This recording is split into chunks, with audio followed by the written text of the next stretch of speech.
वालेकुम सलाम सर। वालेकुम सलाम सर। अच्छा जी, पीछे वाले लेक्चर में किसी का कोई मसला मसाइल, कोई चीज़ जो क्लियर ना हो, कोई चीज़ मसला कर रही हो तो पूछ लेता है।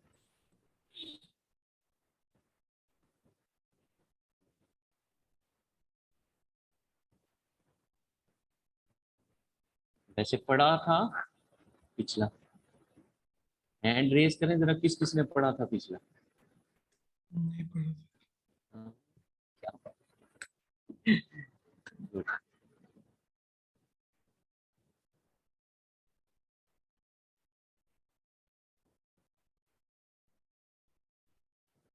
चल स्टार्ट करते हैं फिर आज।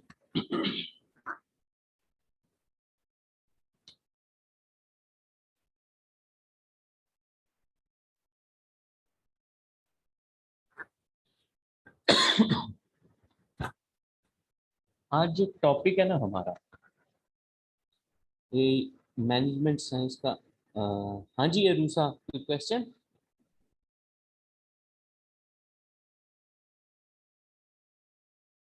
जी अरूसा पूछ लो।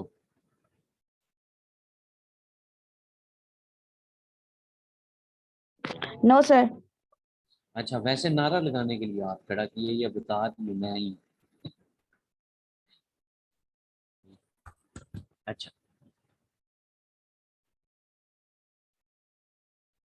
जो आज हमने टॉपिक कवर करना है ना, ये असल में one of the core content है आपके सिलेबस। असल चीज ये जो आप यहाँ पे पढ़ते हैं, ये सारी की सारी का मिक्सचर, ये जो आज का टॉपिक है असल ये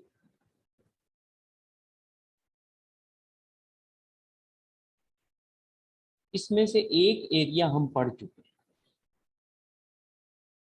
कौन सा? जो कि हमने पढ़ा था कंपेटिटिव स्ट्रेटजीज, जिसमें हमने पोर्टर की 5 फोर्सेस मॉडल, जेनेरिक स्ट्रेटजीज और वैल्यू चेन पढ़ा। आज जरा हम इसको अब स्ट्रेटजीज को ना बहुत ब्रॉडली और डीपली स्टडी करें।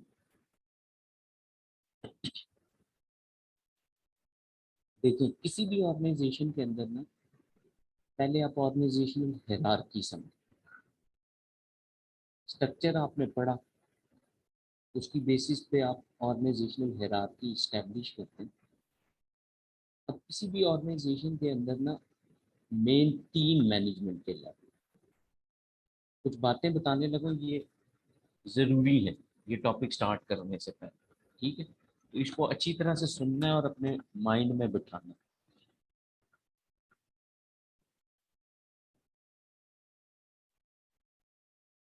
तीन मेन मैनेजमेंट के लेवल, जिसको डिफरेंट ऑथर्स ना डिफरेंट नाम देते हैं। अब जिस तरह हम जनरली बात करते हैं कंपनी की टॉप मैनेजमेंट, इसको स्ट्रेटेजिक लेवल बोला जाता है। नंबर 2, लोग कहते हैं मिडल लाइन मैनेजमेंट, जिसको हम टैक्टिकल मैनेजमेंट के नाम से जानते हैं। तो थर्ड होता है फर्स्ट लाइन मैनेजर, जिसको हम बोलते हैं ऑपरेशनल मैनेजर। ये 3 मेन मैनेजमेंट के लेवल। अच्छा, एक बंदा था हेनरी मिन्सबर्ग, उसने ऑर्गेनाइजेशनल कॉन्फ़िगरेशन, एक ऑर्गेनाइजेशनल मॉडल बेसिकली डिफाइन किया।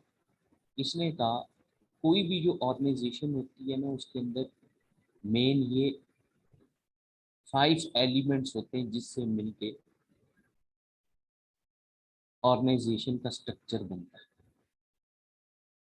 अच्छा, लेटर ऑन उसने इसको 6 में कन्वर्ट कर दिया, बट मेन 5। अच्छा, वो एलिमेंट्स कौन से, वो ऑर्गेनाइजेशनल कॉन्फ़िगरेशन के जो एलिमेंट्स हैं वो कौन से? इसने कहा number 1 strategic management, number 2 middle line management, number 3 operational या उसको बोला operating core, number 4 techno structure and number 5 support management.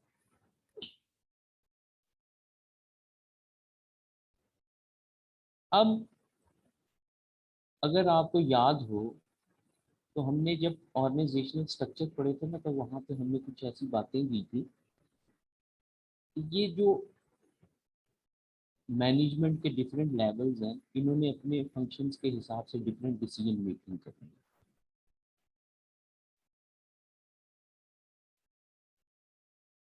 और हर लेवल के अंदर डिसीजन मेकिंग का जो ब्लेंड है वो अलग। अब अगर मैं बात करूं स्ट्रेटेजिक लेवल की, तो वो लॉन्ग टर्म डिसीजन मेकिंग में इन्वॉल्व है। ऑपरेशनल की बात करूं, डे टू डे क्योंकि एक्टिविटीज उन्होंने देखनी है, तो ये लोग शॉर्ट टर्म्स होते हैं। और जो टेक्निकल, क्योंकि ब्रिज है बिटवीन स्ट्रेटेजिक और ऑपरेशनल, इनका सेमी आप बात कर रहे हैं, मतलब लॉन्ग भी नहीं, बहुत ज़्यादा शॉर्ट भी नहीं, तो इन्होंने मीडियम साइज आप कह लें डिसीजन मेकिंग होता है। अब जब हम बात करते हैं ना स्ट्रेटेजीज, पहले तो ये बात आए ना कि स्ट्रेटेजी पार्ट किस चीज का होता है। स्ट्रेटेजी बेसिकली पार्ट होता है प्लानिंग।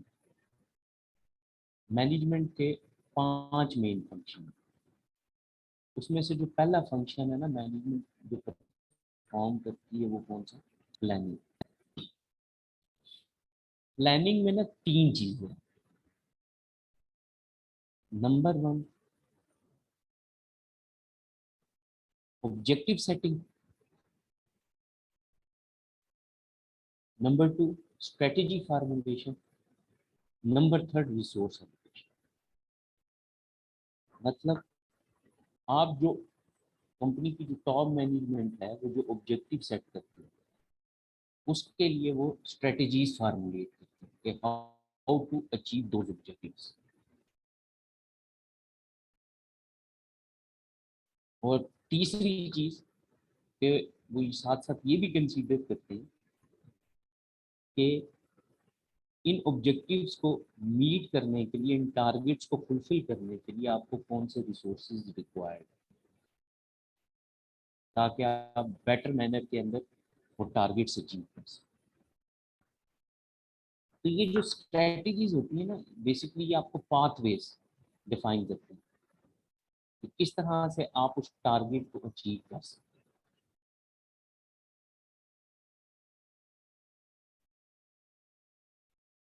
तो यहाँ पे तो पहले स्ट्रेटजी बेसिकली आपको डायरेक्शन के साथ साथ कोर्स ऑफ एक्शन भी प्रोवाइड करें कि आप क्या करें।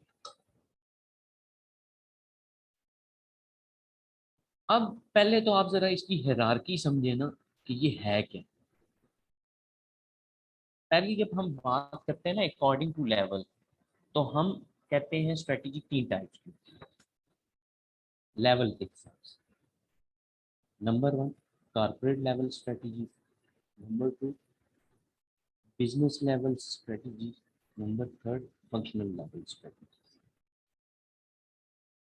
हम लोग मोस्टली फेमिलियर किससे होते हैं? Functional level.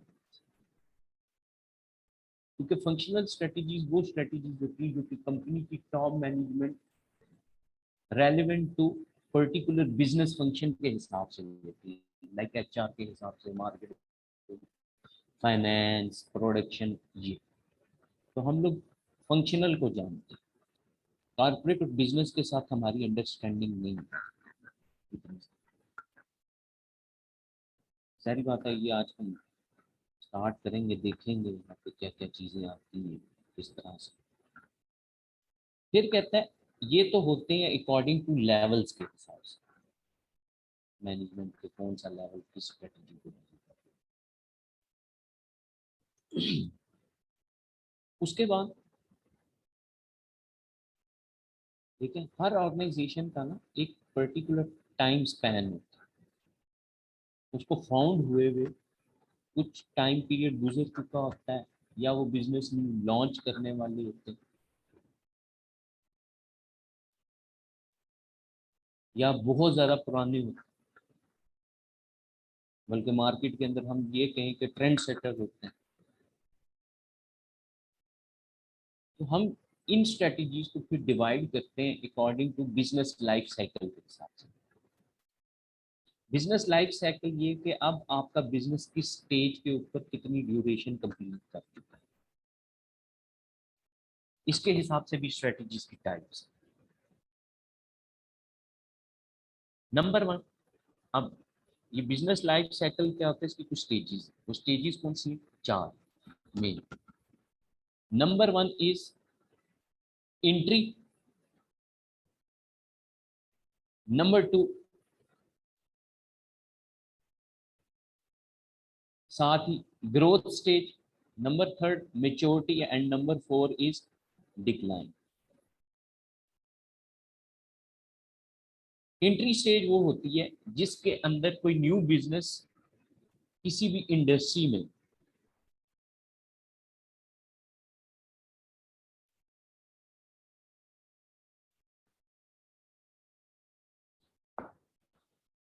जब वो न्यू एंट्री करेंगे, तो ये बेसिकली क्या स्ट्रेटजी यूज करेंगे उन्हें पता होगा, उन्होंने एनालाइज किया होगा, बिजनेस प्लान भी डेवलप किया होगा, जो हमने पिछले लेक्चर में देखा कि मार्केट में एग्जिस्टिंग कंपेटिटर कौन से, उनकी क्या प्रोडक्ट्स हैं, तो उस टाइम पे वो क्या स्ट्रेटजी यूज करते हैं।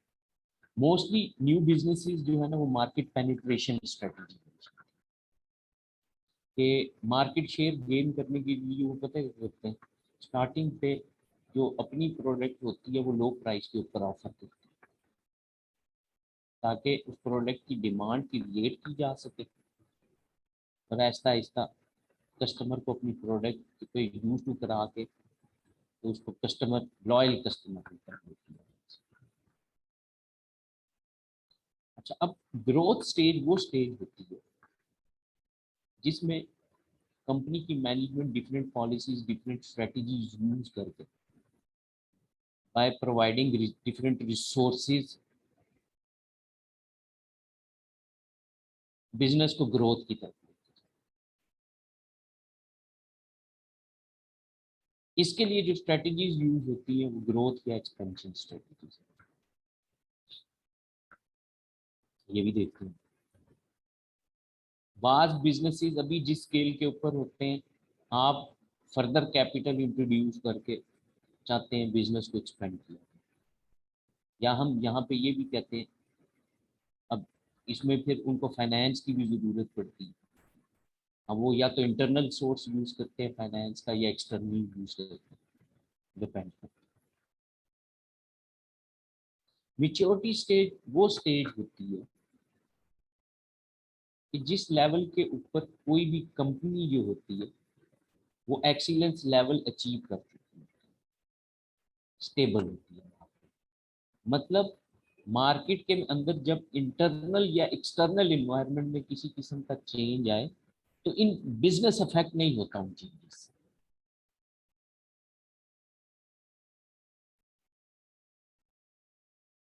क्योंकि ये इतने मेच्योर हो चुके होते हैं, इन्होंने अपने आप को इतना डेवलप कर लिया होता है कि इन्हें पता होता है कि इस चेंज का इफेक्ट क्या होगा। इन्होंने उससे पहले उस चेंज के जो टूल्स होते हैं या बाकी सारी चीजें होती हैं ना, वो सारी की सारी अप्लाई कर ली।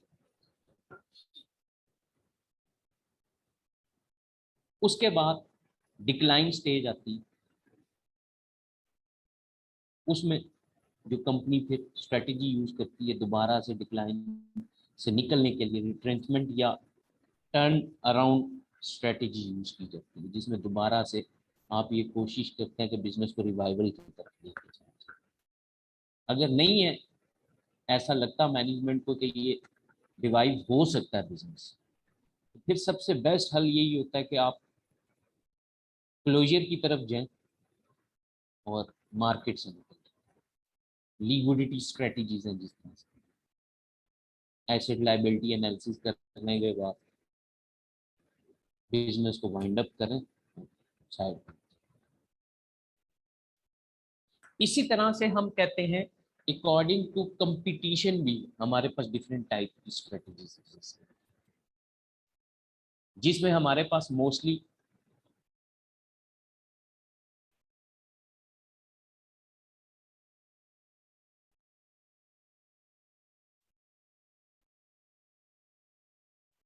जो हमने पढ़ ली पोर्टर की कॉस्ट लीडरशिप स्ट्रेटजी, डिफरेंशिएशन और फोकस, ये कौन सी थी? पोर्टर की जेनेरिक स्ट्रेटजीज, ये हम पढ़ चुके।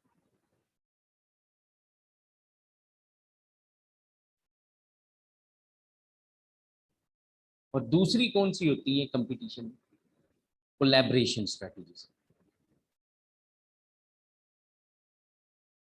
इसमें कौन सी आती? जॉइंट वेंचर, मर्जर एक्विजिशन और स्ट्रेटेजिक एनालिसिस। अब आज का जो मेन लेक्चर है ना, जिस चीज को मैंने कवर करने के लिए, ये आपके कोर्स में कहीं ना कहीं ये किसी टॉपिक के अंदर ही यूज हो, बट असल जो टॉपिक है ग्रिड लाइन के अंदर वो कौन सा है? ये एक्विजिशन एंड स्ट्रेटेजिक अलायंसेस के अंदर।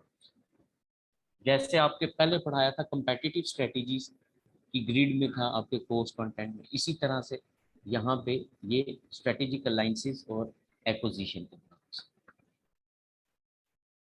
बट क्योंकि ये सारी बातें आपके कोर्स का मेन कंटेंट है कहीं ना कहीं किस पे, तो हम इसको, मैंने वो कहा कि हम इसको अलग अलग पढ़ने से बेहतर ये है कि हम उसको कहीं वहाँ उस पोर्शन के अंदर पढ़ें, कभी किसी पोर्शन के अंदर पढ़ें।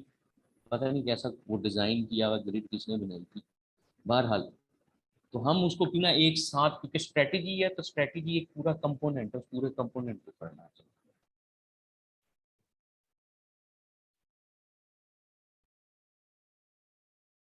स्टार्ट करते हैं बारी बारी एक एक स्ट्रेटेजी। पहले यहाँ तक बताएं, अंडरस्टैंडिंग क्लियर। अगर किसी का इससे अभी तक कोई क्वेश्चन है तो वो पूछ, फिर क्योंकि बारी बारी हम एक एक स्ट्रेटेजी स्टार्ट करेंगे और ये एक क्लास में सारा कवर नहीं हो सकता, तो सारी बात है, इसमें कम से कम 2 लेक्चर तो लगने लगने। तो इसलिए अगर अंडरस्टैंडिंग है तो फिर हम आगे चलेंगे। जी फिदा पूछो। सर मैंने पूछना था जो डिक्लाइन स्टेज में रीट्रेंचमेंट और टर्न अराउंड स्ट्रेटेजी है, इसको थोड़ा दोबारा बता दीजिएगा। असल में ना यहाँ पे हम चीज़ों को टर्न अराउंड या बेसिकली रिट्रीटमेंट का नाम क्यों दिया गया ये इसमें से ये बेसिकली एक ओवरऑल साइकी है। इसमें डिफरेंट पॉलिसीज आगे एग्जिस्ट करेंगी, डिफरेंट टाइप की स्ट्रेटजीज हैं। मैंने उसमें से आपको बताया जिस तरह से हम एक स्ट्रेटजी है उसका नाम है लिक्विडेशन स्ट्रेटजी। लिक्विडेशन स्ट्रेटजी के अंदर हम क्या करते हैं कि हम एसेट और लायबिलिटी एनालिसिस करते हैं। ठीक है, अब वो आपको याद हो, अगर आपने कहीं पे किसी लेवल पे एडवांस अकाउंटिंग पढ़ी है, और एडवांस अकाउंटिंग में अगर बीकॉम जिन में से आपने किया हुआ है, तो वो एक हमारे अंकल एग्जिस्ट करते हैं, सुहेल अफजल साहब। तो वो उनकी बुक के अंदर एडवांस फाइनेंशियल अकाउंटिंग का आप याद करें 14 चैप्टर वाइंडिंग अप वाला है ना, वहाँ पे वो क्या बिल्कुल। करता है पहले। हाँ, वहाँ वाइंडिंग अप से पहले क्या किया जाता है, आप देखते हैं, एनालाइज करते हैं कि हमारे एसेट्स कितने और लाइबिलिटीज। उसमें होता क्या है बेसिकली, आप ये यहाँ पे वर्किंग कैपिटल का कॉन्सेप्ट क्या है कि एसेट्स माइनस लाइबिलिटीज। ठीक है, अब अगर इसके बाद आपके पास कुछ पैसा बचता है, फिर तो आप रिवाइवल कहीं ना कहीं देखते हैं क्या होता है, ये करना चाहते हैं या नहीं करना चाहते। अदरवाइज आप क्या करते हैं, यही एसेट्स में से आप लाइबिलिटीज पहले फुलफिल करते हैं, क्योंकि पेमेंट्स तो आपने करनी होती है ना बिजनेस वाइंडिंग आपने। तो अगर उस स्टेज के ऊपर उससे पहले कंपनी ये कंसीडर करती है क्या, अगर फर्दर फ्रेश कैपिटल इंट्रोड्यूस कराया जाए तो हम रिवाइवल की तरफ जा सकते हैं या नहीं जा सकते। ठीक हो गया। ठीक है, तो ये सारी स्ट्रेटजीज, ये रिट्रीटमेंट की बात करें या टर्निंग अराउंड की बात करें, सारा कुछ ये सारी की सारी क्या है, ये हम उस साइकिल में हैं। सिकंदर इसी की तरफ आ रहे हैं, कॉर्पोरेट लेवल बड़ी ओवरऑल, यहीं से स्टार्ट करते हैं। ठीक हो गया सर। हाँ जी, किसी और का कोई क्वेश्चन है तो पूछ लीजिए। अच्छा, अब यहाँ पे एक चीज है, दो तीन मेन पर्टिकुलर बात। हम कहते होते हैं कंपनी के केस में कंपनी गोइंग कंसर्न, अकाउंटिंग में आपने पढ़ा है ना, कंपनी गोइंग कंसर्न। ये गोइंग कंसर्न का मतलब क्या होता है?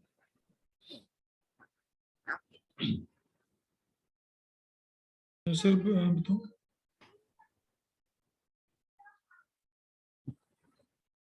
हाँ जी बताएं बताएं। सर गोइंग कंसर्न यही है कि जो कंपनी की जो लाइफ होती है वो कोई लिमिटेड लाइफ नहीं होती।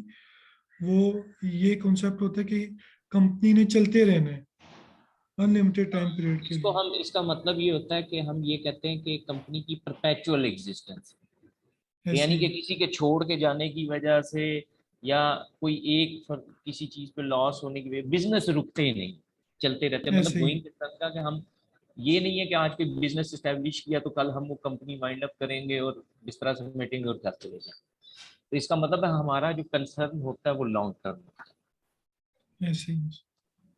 हाँ जी जी ठीक कह रहे हो, लड़के ने मैसेज करके कहा बिल्कुल। मतलब हम ये नहीं कहते कि एक साल के अंदर अंदर ये बिजनेस बंद हो जाएगा, यही more than one accounting periods में चलता रहेगा, हम ये कहते हैं।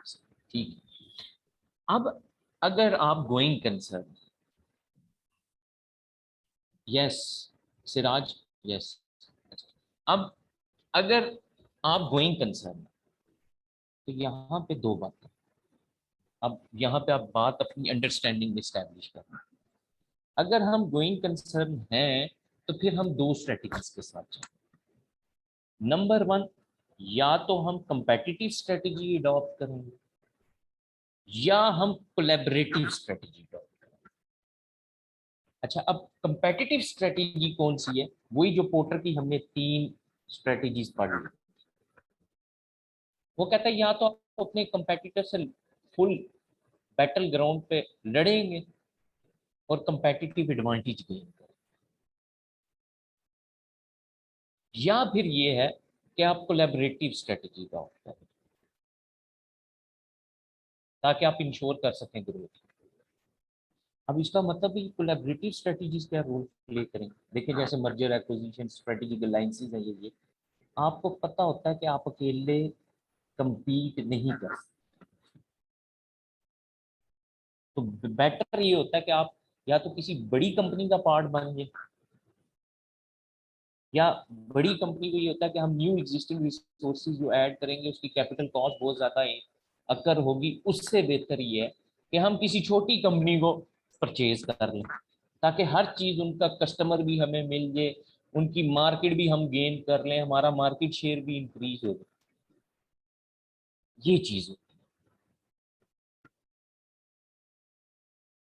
अब ये जब अंडरस्टैंडिंग, अब ये आप कंपनी की अपनी ओन चॉइस है, हम ये नहीं कह सकते कि रूल ऑफ थंब है कि ये कंपनी कंपेटिटिव स्ट्रेटजी की तरफ जाएगी, दूसरी कोलैबोरेटिव की तरफ जाएगी।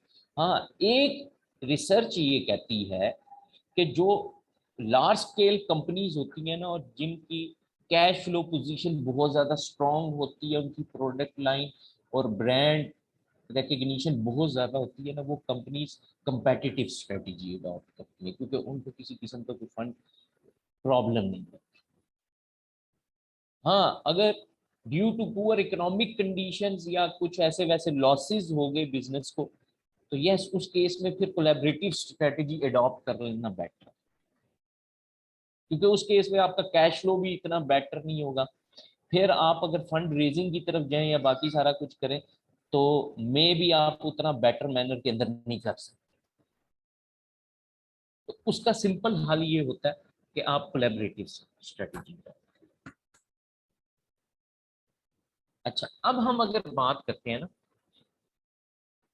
अब जब आपने ये डिसीजन ले लिया, अब आपने ये देखना है कि जो हमने अकॉर्डिंग टू लेवल्स बात किया, तीन लेवल्स, कारपोरेट, बिजनेस और फंक्शनल। ठीक है,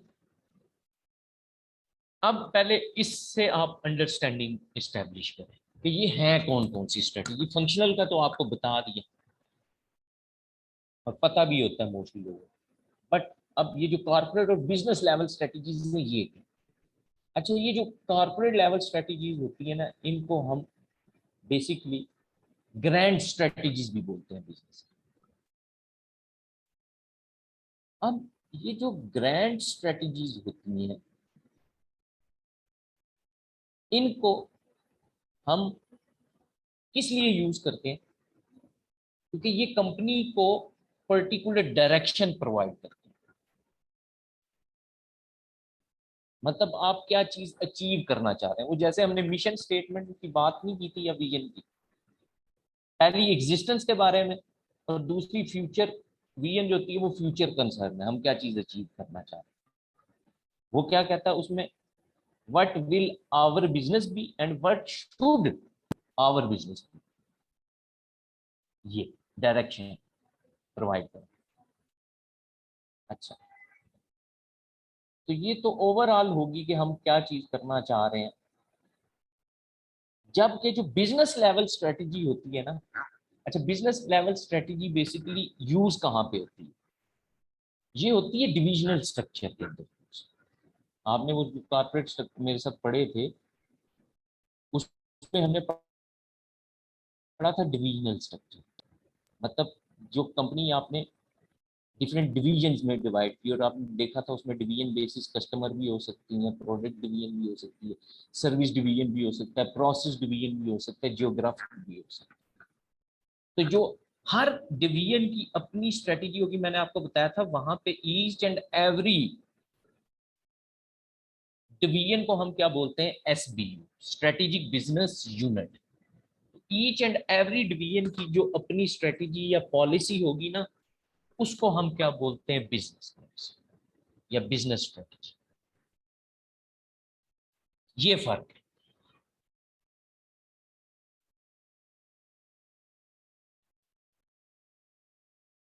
तो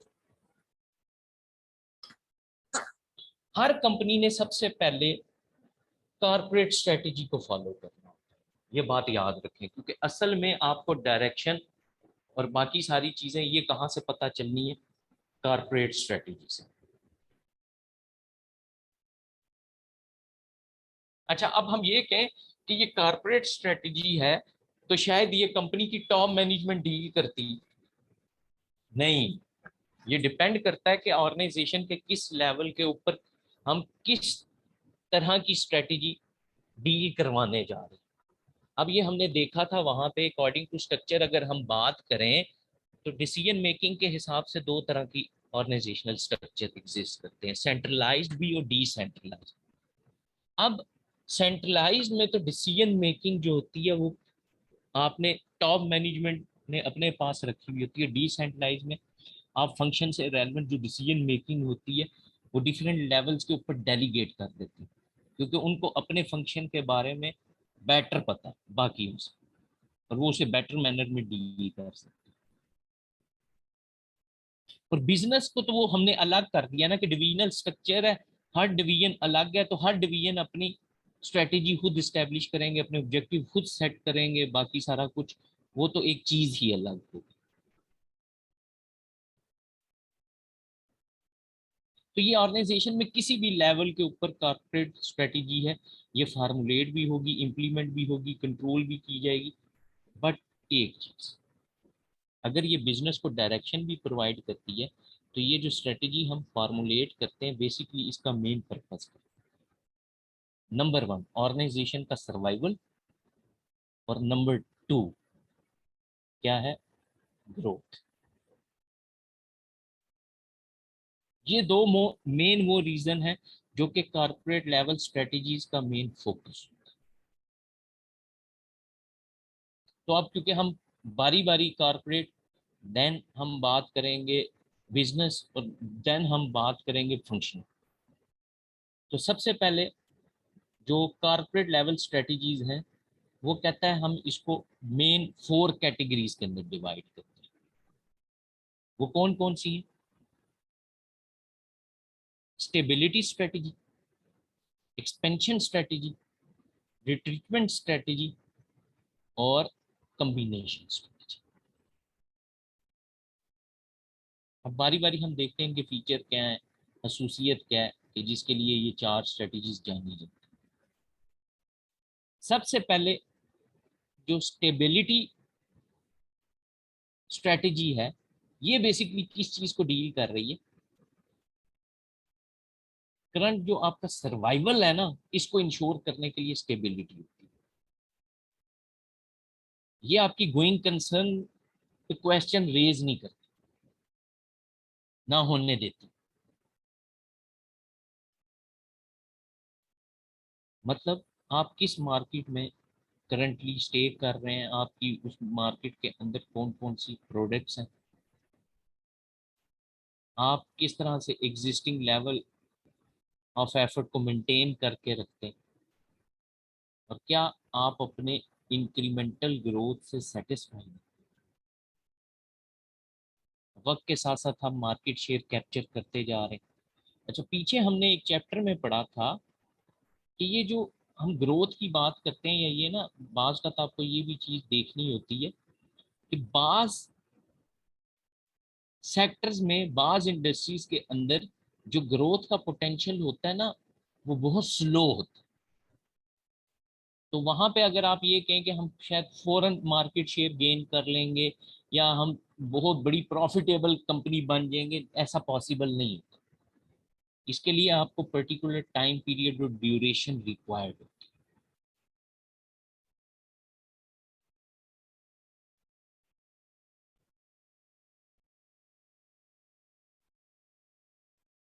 नंबर 2, एक्सपेंशन। अब ये एक्सपेंशन किसके लिए होती है? Growth, future concern. जो आपका एग्जिस्टिंग बिजनेस है, आप इसको ग्रो कैसे कर सकते हैं, न्यू मार्केट में कैसे एंटर हो सकते हैं, या एग्जिस्टिंग बिजनेस के अंदर इंप्रूवमेंट क्या लाई जा सकती है, न्यू प्रोडक्ट्स कौन सी ऑफर की जा सकती है, या आप कौन से अनरिलेटेड बिजनेसेस में जा सकते हैं। अब अनरिलेटेड का मतलब ये है, अगर फॉर एग्जांपल एक हम बात करें कि गारमेंट कंपनी, एक गारमेंट फर्म है,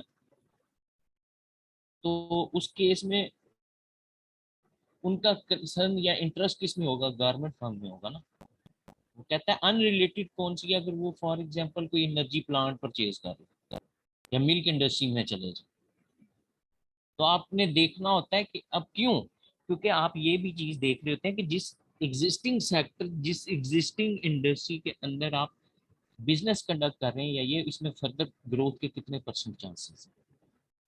क्या आपको एग्जिस्टिंग सेक्टर के साथ ही अपना बिजनेस कैरी करना है, या आप दूसरे सेक्टर में भी अपनी प्रेजेंस शो करके तो प्रॉफिटेबिलिटी इंक्रीज कर सकते हैं।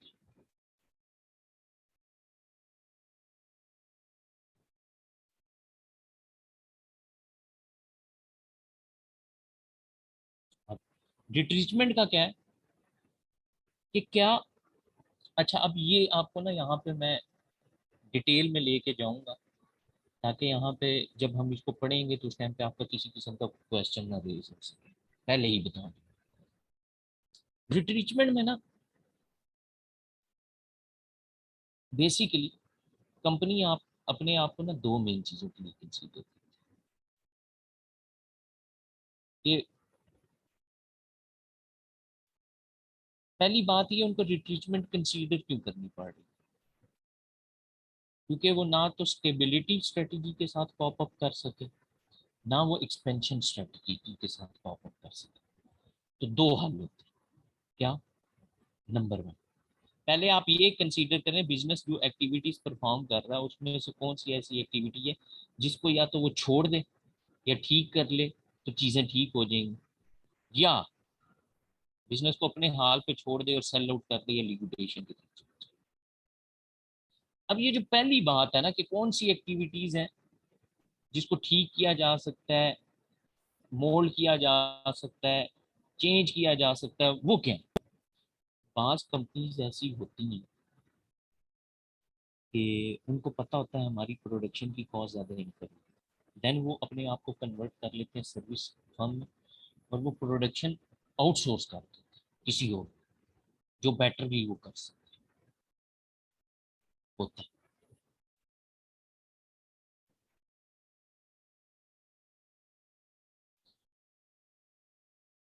और इसी की वजह से बाज का कंपनीज गलत डिसीजन भी करती है। ये जो एक्सपेंशन था ना, इसमें भी गलत डिसीजन, और वो क्यों करवाती है, ये रिट्रीचमेंट करवाती है। ग्रोथ नजर नहीं आ रही होती तो आप, ये कि जी आपको प्रॉफिट मार्जिन बहुत कम होता जा रहा है, तो या तो आप राइट डायरेक्शन में जाते हैं या गलत में जाते हैं। इसकी मैं आपको एग्जांपल देता हूँ। ये 2008 का फाइनेंशियल क्राइसिस आया ना, इसके अंदर ये जो रिसेशन रिसेंट चल भी रहा है उसकी वेव, ये क्या था फिनोमिना और ये क्यों हुआ? क्रेडिट की वजह से। ये 2008 का मेन रिसेशन आया, प्रॉपर क्रेडिट मैनेजमेंट ना होने की वजह से और बाकी सारा कुछ। अच्छा, दुनिया की एक बड़ी टॉप की कंपनी थी जनरल मोटर्स, बड़ी सेल थी, अच्छा बना था, बट वो जो कंपनी की टॉप मैनेजमेंट चाह रही थी ना जितने परसेंट ग्रोथ, वो कर नहीं पाई। उसकी रीजन थी, अच्छा क्योंकि अमेरिका या ये जो यूके वगैरह हो गए, या ये जहाँ पे मेजर उनकी प्रोडक्ट वो गाड़ियाँ वो सोल्ड आउट करते होते थे, असल में इन मार्केट्स में ना क्रेडिट बेस्ड कस्टमर्स होते थे। क्रेडिट बेस्ड का मतलब क्या, कि वहां पे तो कॉन्सेप्ट ये है कि लोग लीज पे और डेट बेस्ड इंस्ट्रूमेंट्स को ज्यादा पसंद करते हैं, लीजेस पे गाड़ियां ज्यादा मिलती हैं, कैश बेस्ड कस्टमर बहुत है। अच्छा, अब जनरल मोटर को ये था क्योंकि वो तो गाड़ी अब बिकेगी बाकी सारा कुछ, और कैश समेटना उनका मार्जिन उसमें से कम हो जाता है। अच्छा, फिर एक और उन्होंने काम किया हुआ था, उनके शोरूम अपने नहीं थे, वो उन्होंने डिफरेंट कंपनीज को शोरूम अपने बेचे हुए थे जिनमें वो गाड़ियां सोल्ड हो। अच्छा, उन्होंने क्या कहा, पहले किसी बंदे ने टॉप मैनेजमेंट में से उसने कहा जी हम एक काम करते हैं, देखें हम ये करते हैं कि जो हम अपने सेलर को मार्जिन देते हैं हम वो खत्म करते हैं ताकि हमारी प्रॉफिटेबिलिटी खत्म हो, हम अपने शोरूम बना लेते हैं। उन्होंने कहा ठीक है जी, थोड़ी कैपिटल इन्वेस्टमेंट है, लोन मिल जाएगा, सारा कुछ होगा। उन्होंने इन्वेस्टमेंट कर दी, जनरल मोटर्स ने अपनी शोरूम। नंबर टू, हुआ क्या, जब ये उन्होंने कर लिया तो फिर एनुअल जनरल मीटिंग हुई अगले साल, तो उसमें किसी ने कहा कि भाई आप देखें, आप ये प्रॉफिट मार्जिन और इंक्रीज कर सकते हैं, कहाँ से, कि आप क्या करें कि ये जो बैंक लीज ऑफर करता है वो इतने इतने पैसे अर्न करते हैं, आप बैंक से 2-3% कम इंटरेस्ट रेट के ऊपर मार्केट में गाड़ी दो, गाड़ी भी आपकी, शोरूम भी आपका बिक रहा, और लोग वो पैसे भी आपको ज्यादा देते हैं। उन्होंने कहा ठीक है। अब हुआ क्या, ये जो रिसेशन है, क्राइसिस आया यूटी में, तो हुआ क्या, लोग पेमेंट्स कर भी नहीं सकते थे, अनएम्प्लॉयमेंट होनी स्टार्ट हो, रोडों पे गाड़ियां खड़ी हो,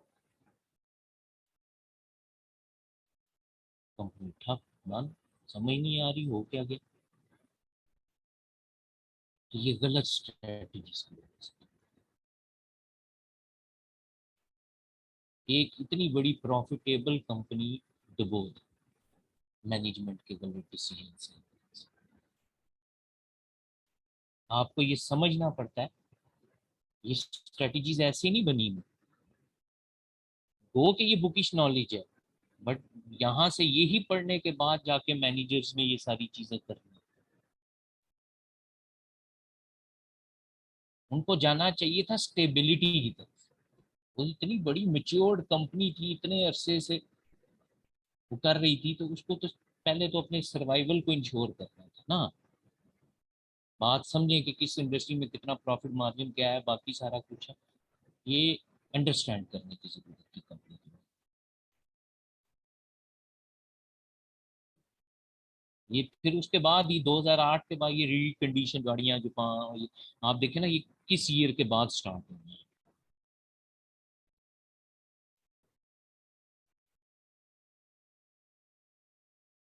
उसके बाद रिचमेंट के बाद कहता है अगला है कम्बिनेशन।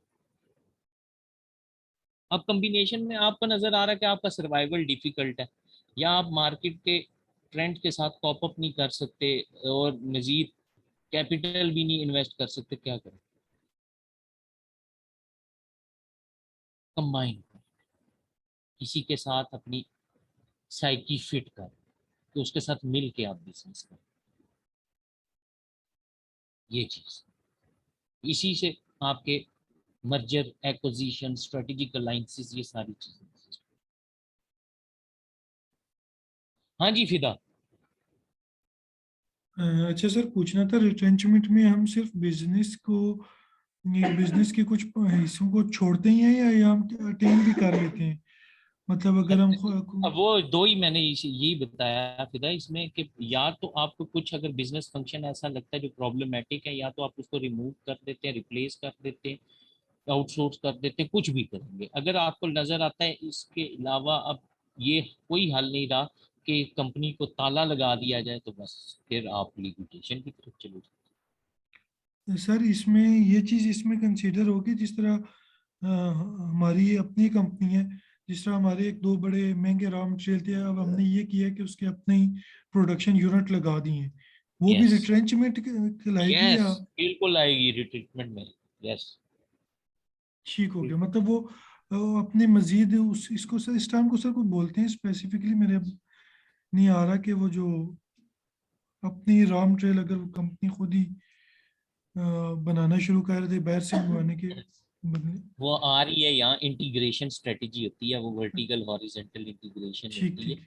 हाँ वो भी आ, तो ठीक है, ठीक है, इंटीग्रेशन। इसमें मतलब दोनों होंगे कि या तो आप छोड़ भी सकते हैं और आप अपनी यस, आप देखें ना, ये तो आपकी कंपनी के पास फंड अवेलेबल था, उनको लगा कि मार्केट में क्योंकि रॉ मटेरियल की कॉस्ट इंक्रीज होती है, उसके साथ जो हमने प्रॉफिट शेयर करना है, इससे बेहतर ये नहीं है कि हम अपनी प्रोडक्शन फैसिलिटी खुद इस्टेब्लिश कर लें। अब यही अगर आपकी कंपनी चाहती तो वो विदा बिल्कुल ये कर सकती थी उस केस के अंदर, कि वो क्या करते, वो आउटसोर्स कर देते। ठीक हो गया। हाँ, वो आप अब वेंडर को दे देते वो पार्ट, बिजनेस फंक्शन। ऐसा ही है।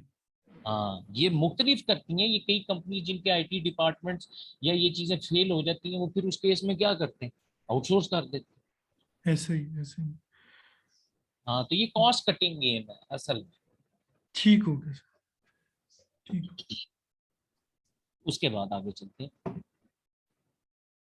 अब नेक्स्ट कहता है जी, यहाँ से आगे अब हम बारी बारी ये जो कारपोरेट लेवल स्ट्रेटजीज हैं जो कि हमने देख ली, अब इसको फुल डिटेल में डिस्कस करेंगे। ये पहले वो अच्छा हो गया फीचर आ गई सारी बात, ताकि यहाँ पे अब आपको हर किस्म का कॉन्सेप्ट क्लियर हो, किसी किस्म का क्वेश्चन रेज होना जरा डिफिकल्ट हो जाए। अब स्टेबिलिटी स्ट्रेटजी में क्या है? One of the main strategic aim company का क्या होता है? सर्वाइवल। अब सर्वाइवल या स्टेबिलिटी अचीव करना, कंपनी के एग्जिस्टिंग इंटरेस्ट को और कंपनी की एग्जिस्टिंग स्ट्रेंथ को सेफ गार्ड करना, जो ऑब्जेक्टिव्स आपने इस्टेब्लिश किए हैं उनको परसू करना, एक बात। फिर एग्जिस्टिंग बिजनेस पाथ को कैरी करना। अब ये एग्जिस्टिंग बिजनेस पाथ का मतलब क्या है? Go with existing business strategy.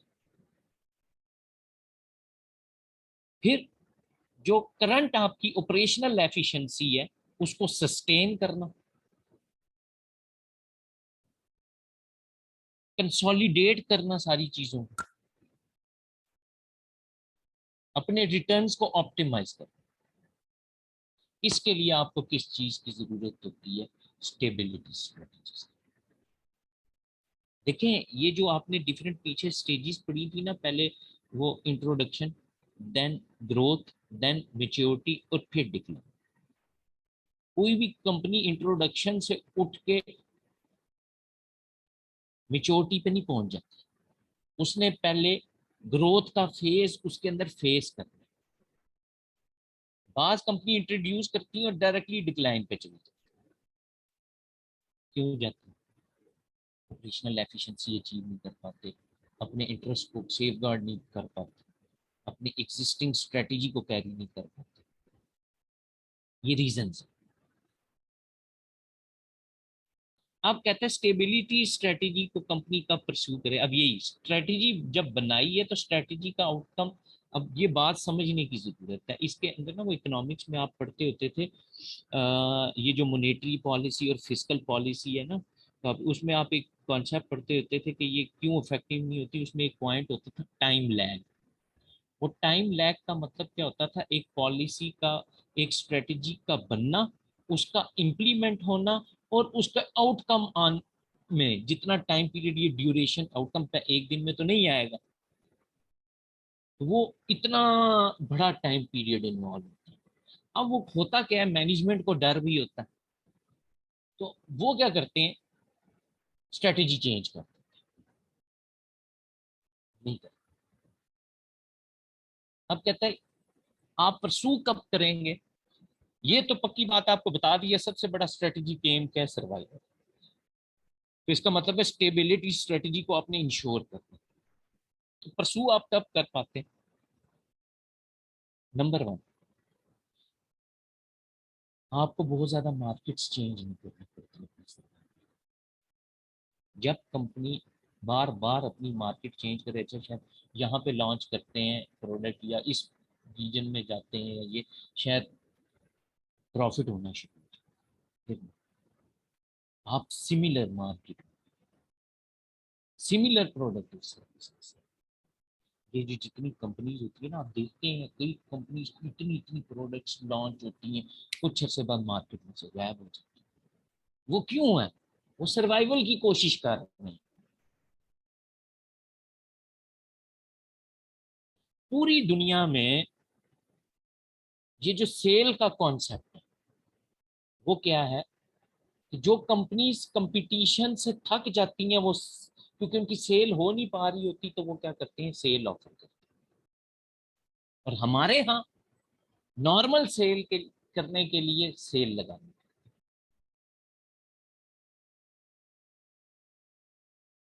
ये चीज।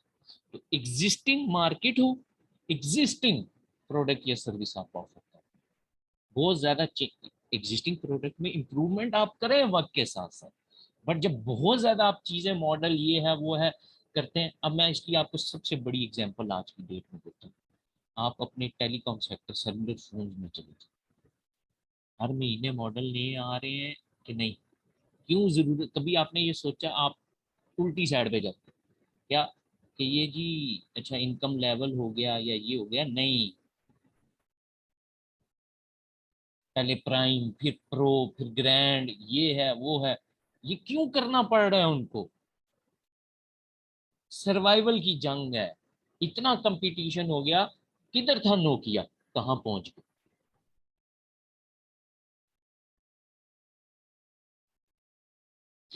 नोकिया के ना जो सीईओ था, उसने एक स्टेटमेंट दी, बड़े मजे की, नेट पे आप कहीं पढ़े हैं, उसकी यूट्यूब पे सुने। वो कहता है मुझे समझ नहीं आई हमने गलती कहाँ की। अब इससे बड़ा मेरे हाल से किसी बंदे ने ना पथेटिक इंटरव्यू नहीं दिया, जिसको ये पता ही नहीं है कि आप स्मार्टफोन्स की तरफ कन्वर्ट हो रहे हैं, टच बेस्ड टेक्नोलॉजी आ गई, और आप कह रहे हैं कि हमें पता नहीं, हमने कहा।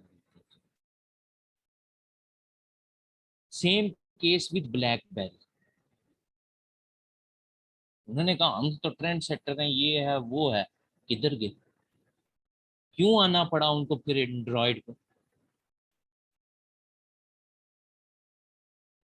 ये बात।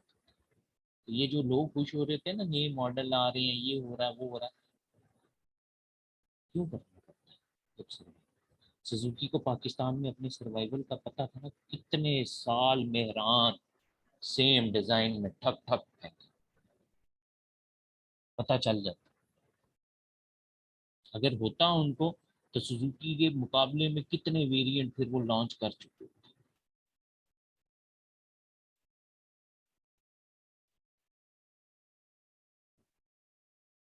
फिर कहता है दूसरा, अगर आप स्टेबिलिटी स्ट्रेटजी को परस्यू करना चाहते हैं तो फिर नेक्स्ट जो चीज है वो क्या है, कहते हैं जो आपके स्ट्रेटेजिक डिसीजंस होंगे उनका मेन फोकस किस चीज के ऊपर होगा, incremental improvement of functional performance. अब ये फंक्शनल परफॉर्मेंस का मतलब क्या है कि बिजनेस के जितने फंक्शंस हैं उनके अंदर एफिशिएंसी, एचआर अपना रोल प्ले करता है। वो जो हमने कॉन्सेप्ट नहीं पढ़ा वैल्यू चेन वाला, कि बिजनेस का हर यूनिट फंक्शन, बिजनेस का हर फंक्शन वैल्यू ऐड।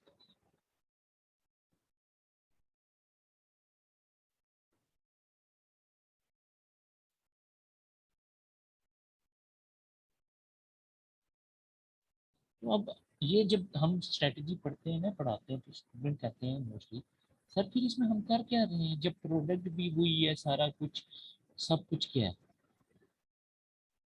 देखिए, स्टेबिलिटी का मतलब बेसिकली ये होता है, यहाँ पे अब ये इसका मतलब नहीं है कि आप कुछ भी नहीं कर, डूइंग नथिंग नहीं, आप चीजों को ट्रैक पे रख रहे हैं। ये स्ट्रेटजीज इसलिए होती हैं, मैंने बताया आपने न्यू की तरफ नहीं जाना है, एग्जिस्टिंग में डेवलपमेंट लानी है,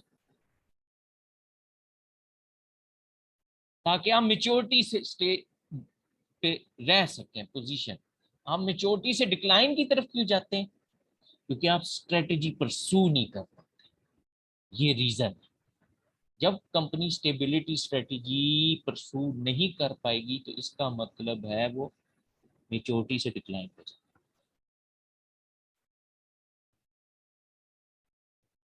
तो ये चीज, तो इसका मतलब ये नहीं है कि इसमें आप कुछ नहीं कर रहे, आप चीजें ट्रैक पे रख रहे हैं, नंबर वन। नंबर टू, आप डेवलपमेंट ला रहे हैं। डेवलपमेंट का मतलब होता है एग्जिस्टिंग में इंप्रूवमेंट ला, वो स्किल भी हो सकती है, वो क्वालिटी भी हो सकती है, वो डिजाइन भी हो सकता है, कुछ भी हो सकता है। कैरेक्टरिस्टिक क्या है स्टेबिलिटी स्ट्रेटजी की, सेम बिजनेस में रहेंगे, सेम प्रोडक्ट होगी आपकी, सेम फंक्शंस होंगे, सेम लेवल की एफर्ट आप होंगे, कुछ नहीं। मतलब आप एग्जिस्टिंग को इम्प्रूव कर रहे हैं, उसके साथ सस्टेन। फिर एफिशिएंसी, इंक्रीमेंटल वे में। इंक्रीमेंटल मतलब जिसमें अगर हम मतलब for example cost benefit analysis कर रहे हैं तो benefit is much greater than cost, proper utilisation of resource हो, आपके desired level of income and profit आप अचीव कर रहे हैं। फिर यूं ही आपकी फंक्शनल एफिशिएंसी अचीव, मतलब जितने बिजनेस फंक्शंस हैं सब में एफिशिएंसी का लेवल। फिर कहता है स्टेबिलिटी स्ट्रेटजी का मतलब रीडेफिनेशन नहीं है, चीजों को रिकंसीडर करें, ये है नो, डेवलप आप करें बट रीडिजाइन नहीं करें। तो मॉडल चेंज कर दें, एग्जिस्टिंग प्रोडक्ट का ये कर लें, वो ना डेवलपमेंट सिंपल। तो फीचर है उसको आप इम्प्रूव कैसे कर सकते हैं, कलर है तो उसको और ज्यादा यूनिक कैसे कर सकते हैं।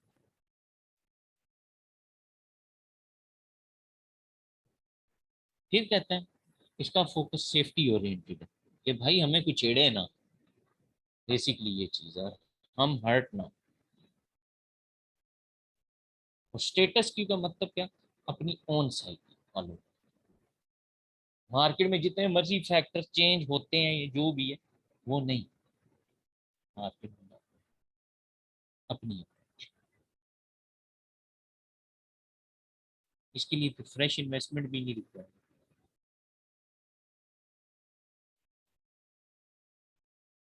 फिर कहते हैं माइनर इम्प्रूवमेंट प्रोडक्ट या पैकेजिंग में आप करते हैं, और इसमें रिस्क भी फिर आपका क्या हो जाता है। तो इस स्ट्रेटेजी का तो मेन फायदा भी यही, सस्टेनेबिलिटी। फिर कहता है फायदा ये होता है कि आप अपने एग्जिस्टिंग रिसोर्सेज पे कंसंट्रेट करते हैं, न्यू रिसोर्सेज ऐड करने की कोशिश नहीं करते।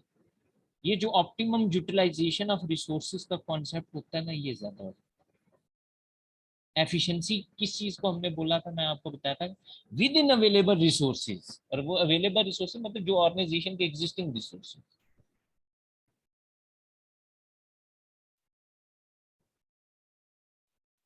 फिर कहते हैं इसकी वजह से ग्रोथ ऑब्जेक्टिव होता है मॉडेस्ट होता है, मतलब आपको पता होता है कितनी ग्रोथ है जो हमने अपने ऑब्जेक्टिव को मीट अप करने के लिए एक्वायर कर, फिर आप उसके साथ चलते हैं। अब जस्टिफिकेशन क्या है, क्यों मैनेजमेंट ये स्टेबिलिटी स्ट्रेटेजी अडॉप्ट करते हैं? नंबर वन, एक बात, आपकी प्रोडक्ट मेच्योरिटी स्टेज पर। अब आप मुझे बताएं ना, आज दिन में आप देखते हैं कोक के कितने ऐड चलते हैं या पेप्सी के कितने ऐड चलते हैं। यस, वो पाकिस्तान और उसका आजकल मैच स्टार्ट हुआ है, तो वहां पे वो कहीं पे दिखा दें, वरना जितने सारा दिन ऐड चलते हैं उनमें से कितने नंबर ऑफ ऐड कोक के या पेप्सी के होते हैं फॉर एग्जाम्पल। उनकी मार्केटिंग बड़ी कॉस्टली होती है और वो बड़ी टारगेटेड जाते हैं। सिंपल, उसमें क्या है, उन्होंने देखे वो टाइम पीरियड भी वो रखे होते हैं जो सबसे ज्यादा कॉस्टली होते हैं। अब रमजान आएगा, आपको नजर आएंगे, उनको कभी कभी याद कराना पड़ता है कि भाई हम थे, हम हैं, हम रहेंगे। दूसरी ऐसी कंपनी हर मिनट बाद, खुदा का वास्ता है हमारी चीज ले लो, खुदा का वास्ता है हमारी चीज ले लो, बार बार याद क्यों कराना पड़ता है कंपनी? क्योंकि आपकी प्रोडक्ट मिच्योर नहीं है, उसमें किसी भी टाइम पे सेल्स में डिक्लाइन आएगा।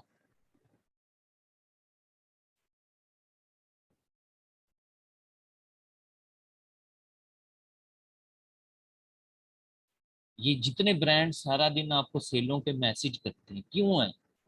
उन्हें हाथ जोड़े हैं भाई, हमारी मंथली सेल किधर चली गई है, खुदा का वास्ता आज जो चीजें ले जाओ।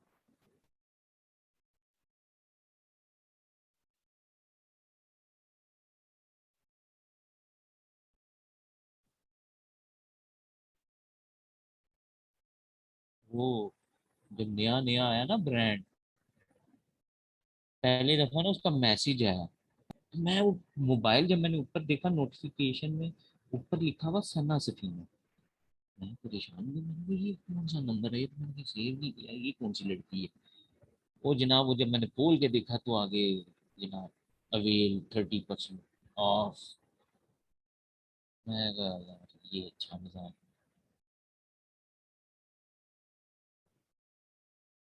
बड़ा अजीब सा ही होता है ना फील। अब आपका डेटा उनके पास कहाँ से चला, आप तो गए भी नहीं। सोचिए, फिर इसमें आपको बहुत ज्यादा कोई स्ट्रक्चरल चेंजेस लाने की जरूरत नहीं है। और जब आप बहुत ज्यादा चेंजेस लाते हैं, तजर्बे करते हैं ना, तो जो आपके एग्जिस्टिंग एम्प्लॉयज होते हैं या जो टेक्निकल एक लेवल होता है ऑर्गेनाइजेशन के अंदर, वो कंफर्टेबल फील नहीं करता।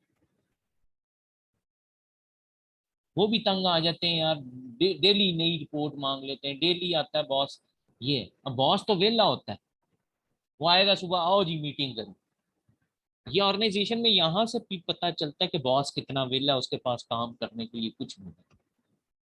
अननेसेसरी मीटिंग्स ऑर्गेनाइजेशन, ये आपको पता है, अच्छा टारगेट है मार्केट के पास से, उन्हें पता है कि मंथली इतना सेल्स का लेवल अचीव कर, ये क्या सुबह आए बॉस, आओ जी आओ कमरे में आओ। इसका मतलब है आपकी स्ट्रेंथ बहुत कम है।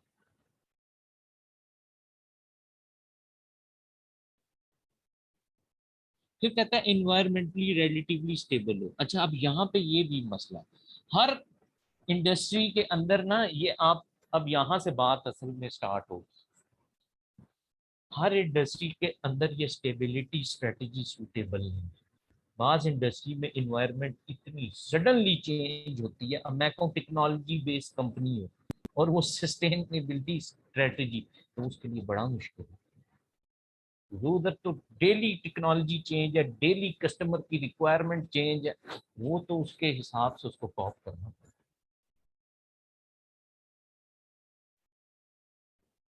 उसमें फिर लेटर ऑन वो डिसाइड करेगा हम कंपटीशन की तरफ जाएंगे, एक्सपेंशन की तरफ जाएंगे या क्या करेंगे, वो तो एक अलग बहस है। क्योंकि आगे वही है। फिर आपको नजर आ रहा हो कि एक्सपेंशन आपको थ्रेटनिंग लग रही है कि हम एक्सपेंड करेंगे तो ये जो हम एक एक्सीलेंस लेवल अचीव किया हुआ है ये अचीव नहीं कर सके।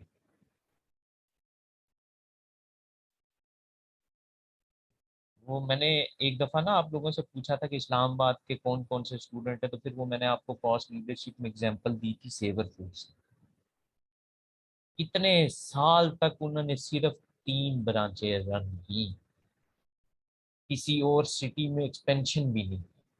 ये तो अब बाद में उनके बच्चों की शादियां हो गई, उन्होंने वो आगे लोग और उन्होंने आगे फिर उनका एक बच्चा उसमें से कहते हैं यूनिवर्सिटी से पढ़ गया, देन वो एमबीए किया, उसने एक्सपेंशन की तरफ गए, उन्होंने कहा ठीक है, वरना वो भी वो ट्रेडिशनल बाबे थे, वो डरते थे।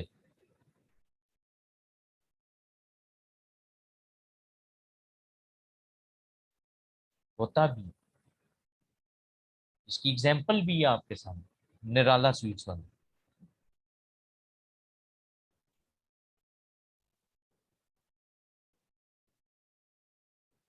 एक टाइम है वो भी बाहर से पढ़ के आया उसका बेटा, तो वो उन्होंने एक्सपेंशन की, ब्रांचेस इतनी ज्यादा खुली, ये है वो है, वो डबो दी एक्सपेंशन की वजह से। वो क्वालिटी मेंटेन नहीं रख सकते।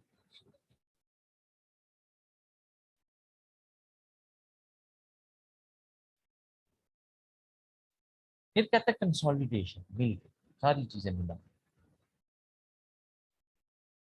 अगर आपको लग रहा है रैपिड एक्सपेंशन है तो फिर आप चीजों को कंसोलिडेट करते जाएं और ठीक है फिर एक्सपेंशन की तरफ जाएं, अगर कोई हल नहीं।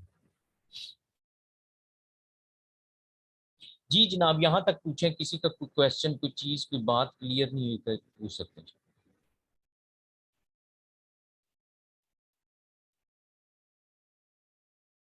पूछें पूछें।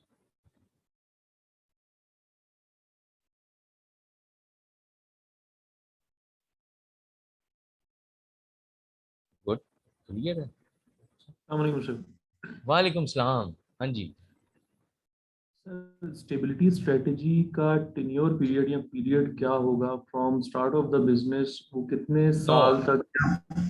नहीं नहीं, स्टार्ट से नहीं होता। लेकिन पहली एक बात, इसके लिए एक चीज, प्रोडक्ट का मेच्योर होना, यानी कि कंपनी की वो प्रोडक्ट या कंपनी खुद मेच्योरिटी स्टेज के ऊपर है।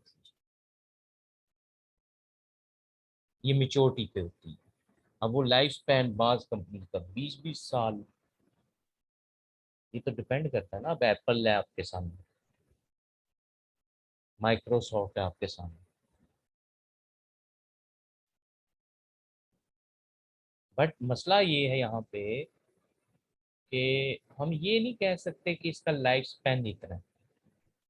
नहीं, उन्होंने कहा कि बस ठीक है, उन्होंने प्रॉफिट मेंटेन किया हुआ है, तो 20 साल से कंपनी प्रॉफिट में जा रही है, 25 साल से कंपनी प्रॉफिट में। फिर यहाँ पे ये लेवल नहीं है कि भाई प्रॉफिट पिछले वाले प्रॉफिट से ज्यादा या उससे ज्यादा, नो। प्रॉफिट प्रॉफिट होता है, कॉस्ट लेस एक्सपेंसेस करें प्रॉफिट हो, बस। तो यहाँ पे ये नहीं है, बट ये है कि मेच्योरिटी की स्टेज पे। Clear? Yes sir, clear. But sir अगर स्टेबिलिटी पे ही कंपनी अपनी स्ट्रेटजी को प्रोलॉन्ग करती रहेगी, तो जो कंडीशन आजकल की इन्वायरमेंट की है, रैपिड चेंज आता है जैसे आप बता रहे हैं, प्रोडक्ट में भी और कंज्यूमर डिमांड में भी, तो उस लिहाज से तो कंपनी को कहीं ना कहीं उसको अपनी स्ट्रेटेजी को चेंज करना है। अभी नहीं, बीस इसमें पच्चीस इसमें इसमें ना अभी। असल में बात पता है क्या, मैंने जो बात की ना यहाँ पे, मैंने उस टाइम पे क्लियर किया, ये इंडस्ट्री पे डेवलप डिपेंड अपॉन होता है कि आप किस इंडस्ट्री के अंदर सर्व कर रहे हैं। ठीक है। अब मतलब, अब मुझे बताए ना कि इतने ऐसे ये पीओएफ वाह हो गई या बाकी सारा कुछ है, बम के डिजाइन कौन से चेंज हो गए या गोलियों के कौन से अजीब अजीब से डिजाइन आ गए, या नहीं, ये डिपेंड करता है आप किस इंडस्ट्री के अंदर बिजनेस ऑपरेशन कंडक्ट। बास इंडस्ट्रीज में ऐसी कोई रिक्वायरमेंट नहीं होती। हम मुझे बताएं ना कि ये जो हमारी फ्लोर इंडस्ट्री है, वीट इंडस्ट्री जिसको आप बोले, उसमें कौन सी इतनी कुछ, कौन सी चेंज आई है, आटे से हमने क्या बना लिया? तो वहां पे तो वो फ्लोर मिल्स आपको वो ट्रेडिशनल बेस पे मिलती, किसान रूल रहा है, वो सेम है। शुगर में आपको कौन सी कोई नई एक चीज नजर आ गई? हाँ, एक चीज आई, मुझे नहीं पता था पाकिस्तान अपनी चीनी बैरी जहाज में स्टोर करता, ये चेंजिंग आई। हमारे ने उस दिन कहा ना प्रेस, ये ने जी बॉयलर ऑन नहीं किया, आपको पता है किस किस की शुगर मिले हैं, ये है तो वो है, ये देखें हमारे तो बैरी जहाज खड़ा है। चीनी बैरी जहाज में कब से स्टोर होती है? अवाम को इतना पागल समझा। बहरहाल, तो ये इंडस्ट्री टू इंडस्ट्री डिफरेंट हो। अब बात समझ आई कि मैंने क्या कहा? और वहां पे उनको जरूरत नहीं है तजर्बे करने की। फ्लोर मिल उसी तरह से उसमें वो चक्की लगी होगी, ये होगा, वहां पे कौन सी वो टाइलें लगा के उसके अंदर या ये वो चेंजिंग ले आए? वहां नहीं है, कुछ भी जरूरत नहीं। और जिन नहीं सर इंडस्ट्री वो में चेंज आती भी है ना, वहां पे होता पता है क्या, पहले आपने अपनी फसली देखनी होती है कि भाई आप ग्रो की तरफ जा सकते हैं। अगर नहीं है वो फंड, अगर आपका एक रिस्ट्रिक्शन है, तो फिर तजर्बे करने से बेहतर होता है आप एग्जिस्टिंग पोजीशन को मेंटेन, फिर उस बेस के ऊपर आपसे कोई कंपटीशन आपका नहीं छीन सकता कभी से। समझ आ गई बात?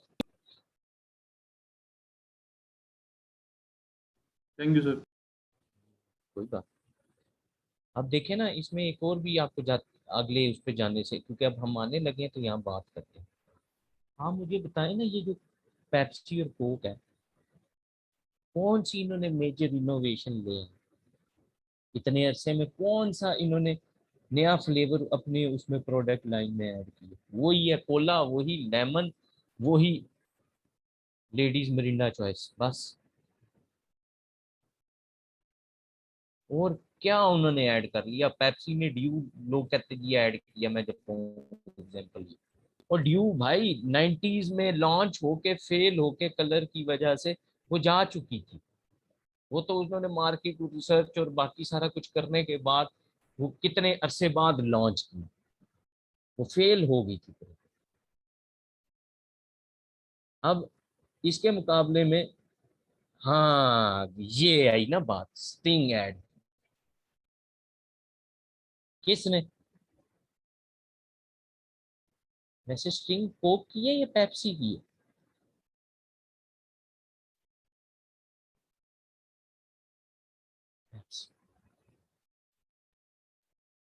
ड्यू भी किसकी है? पेप्सी। यस, ये सक्सेसफुल थी। इन्होंने दो वेरिएंट लॉन्च किए। इसके मुकाबले में कोक ने तजर्बा किया था स्लैश के नाम से बोतल लॉन्च करके, जिसमें वो मैंगो फ्लेवर भी आ रहा था और जूस टाइप ना, वो किधर गई? बंद हो गई। यूं ही ड्यू में तीन फ्लेवर उन्होंने कितना अर्सा पाकिस्तान में मार्केटिंग की, कौन सा फ्लेवर रहेगा? वो ब्लूबेरी और वो किधर गए? मैं समझ आ गई, कस्टमर तो ये अडॉप्ट ही नहीं कर रहा था। जी।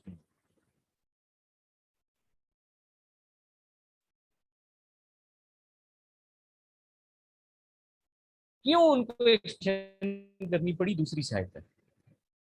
पाकिस्तान में चिप्स इंडस्ट्री के अंदर स्नैक्स में सुपर क्रिस्प का राज होता था। उन्होंने कहा हम ये पेप्सी भी देते हैं, कोक भी देते हैं, इन्होंने कहा यार अब हम दूसरी साइड पे पूछते हैं। पेप्सी ने डिसीजन लिया स्नैक्स साइड पे आने का, लेज लॉन्च किया। कोक कैसे पीछे रह सकता था कंपेटिटर? कुरकुरे, बच्चे नहीं कहते अंकल टुटरे देना, वही। बोतल ऑफर करते हैं, पानी कैसे ऑफर ना करें? एक का किनले, एक का एक्वाफीना।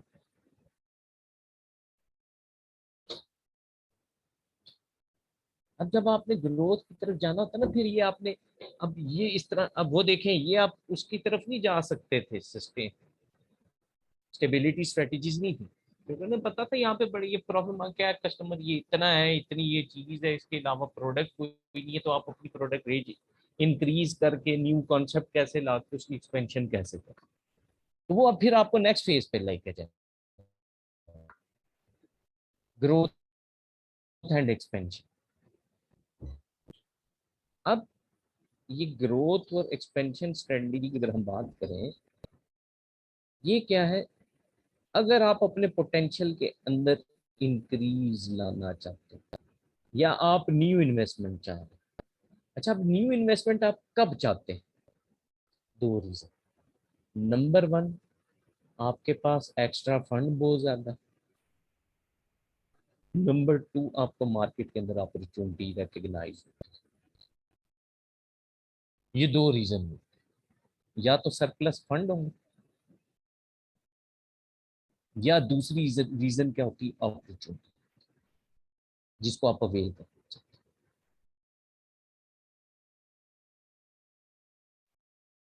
या आप एग्जिस्टिंग स्टेट में नहीं रहते, आप चाहते हैं कि हम अब और फर्दर एक्सपेंड करें। अच्छा, ये अब एक्सपेंशन की ना डिफरेंट कैटेगरीज है।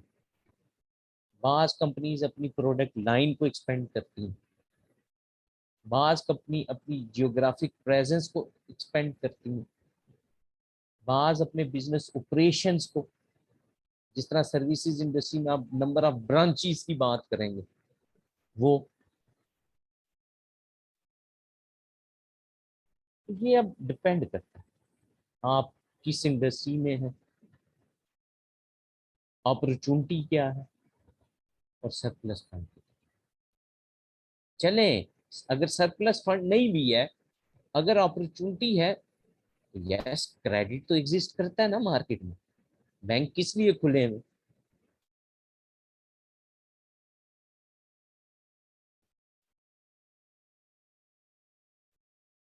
कैरेक्टरिस्टिक्स क्या है ग्रोथ एक्सपेंशन स्ट्रेटेजी के? नंबर वन, इसमें रीडेफिनेशन हो, जबकि हमने स्टेबिलिटी पॉलिसी में पढ़ा रीडेफिनेशन नहीं होगी। इसका मतलब ये है कि आप न्यू मार्केट में इंटर नहीं होंगे, उधर हमने कहा न्यू प्रोडक्ट में, जबकि एक्सपेंशन में क्या होगा, रीडेफिनेशन, न्यू प्रोडक्ट भी होगी, न्यू मार्केट भी होगी। तो ये स्टेबिलिटी की कहते हैं बिल्कुल उलट होगा, और इसमें रिस्क भी होगा।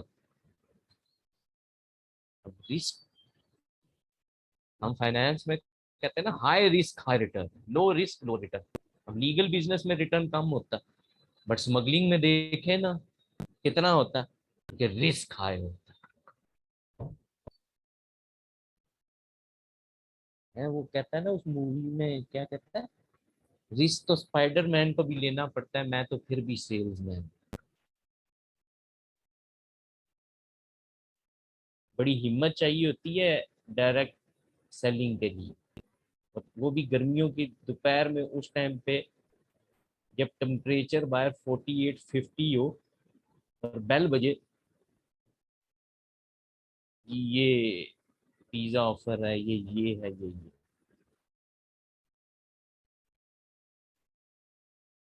अब बिजनेस में तो उसको तो सेल चाहिए।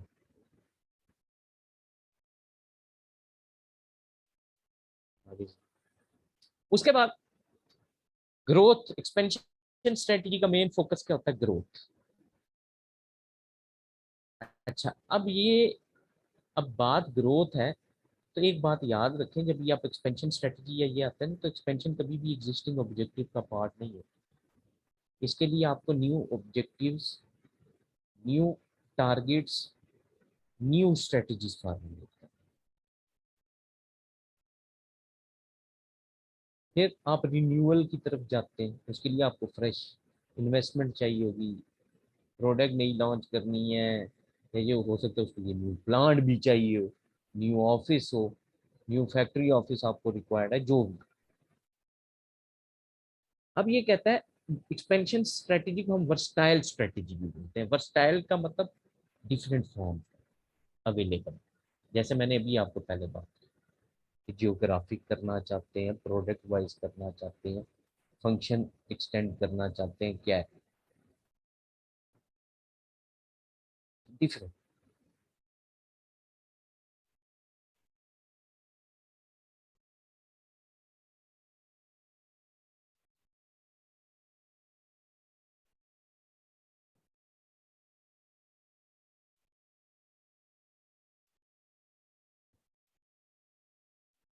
कहते हैं दो मेजर स्ट्रेटेजी रूट्स है एक्सपेंशन स्ट्रेटेजी की तरफ जाने के। एक इंटेंसिफिकेशन और डाइवर्सिफिकेशन। जो पहली है इसका मतलब होता है एग्जिस्टिंग इंटेंसिटी को इंप्रूव करना। पहले आप स्मॉल स्केल पे थे, अब आप लार्ज स्केल पे कर रहे। डाइवर्सिफिकेशन का मतलब क्या है, एक तरह की इन्वेस्टमेंट नहीं, मल्टीपल टाइप्स की तरफ चले गए। एक कंपनी के शेयर्स मत परचेज करें, मल्टीपल के करें। एक तरह की प्रोडक्ट नहीं होनी चाहिए, मल्टीपल। एक सेक्टर में इन्वेस्टमेंट नहीं होनी चाहिए, मल्टीपल सेक्टर, डाइवर्सिफाई।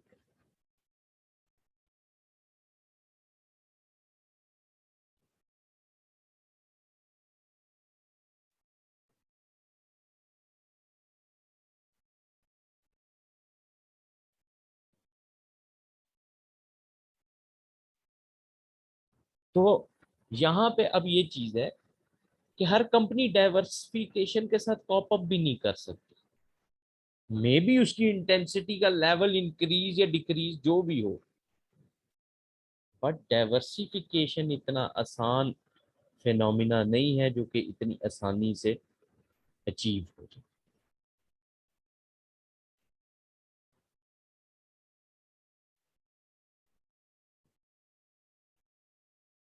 अच्छा, फिर डाइवर्सिफिकेशन के लिए आपको राइट डिसीजन, रिसोर्सेज, फंड्स, ये सारी चीजें चाहिए।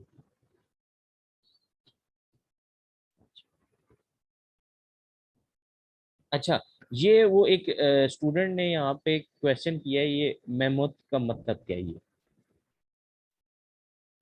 अच्छा, ये ना इंडियन बिजनेस टर्मिनोलॉजी के अंदर बोलते हैं यकसा, एक तरह स्टैंडर्डाइज्ड, एक तरह का वो कहते हैं एक खास किस्म का हाथी। यस फिदा, ठीक कह रहे हो। एक बास्केट में नहीं, ये डाइवर्सिफिकेशन में मतलब different types of baskets investments जो है ना आपके पास। तारिक थैंक यू जी, क्या बात है, क्या काम है बताना। आगे चलते हैं। तो ये मेहमत का मतलब बेसिकली है यूनिटी ऑफ डायरेक्शन है, स्टैंडर्डाइजेशन। कहता है आपको पता है एक ही चीज सिर्फ फॉलो करनी है, एक ही डायरेक्शन में जाना। अब कहता है रीजंस क्या है एक्सपेंशन स्ट्रेटेजी को कॉप अप करने की या इसके साथ जाने की, मेन रीजंस क्या होती है। नंबर वन, कहता है इसकी डिमांड इम्पेरेटिव होती है। जब पेस ऑफ एक्टिविटी जो है ना वो चेंज हो, मतलब बिजनेस इन्वायरमेंट चेंज होगी या कुछ ऐसा होगा, तो आपको उसके अकॉर्डिंगली रिएक्ट करना पड़ेगा। फिर कहता है जब आपको ये चीज फील हो कि ग्रोथ के प्रोस्पेक्ट्स, अब ये ग्रोथ के प्रोस्पेक्ट्स कब होंगे,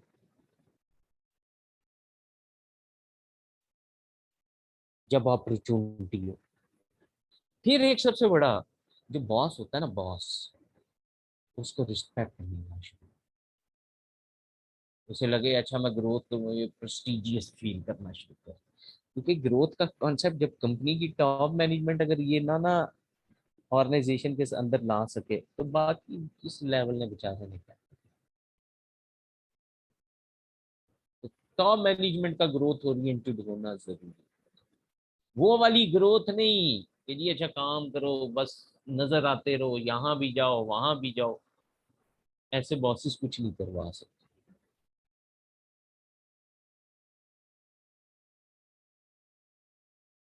ये फिर वही हो जाता है, look like busy but doing nothing.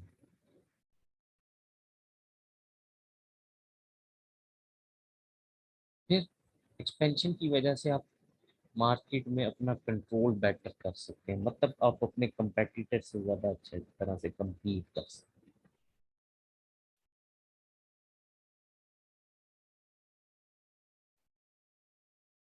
फिर एक्सपीरियंस कर वो कहता है स्केल ऑफ ऑपरेशन से आप बेनिफिट ले सकते हैं।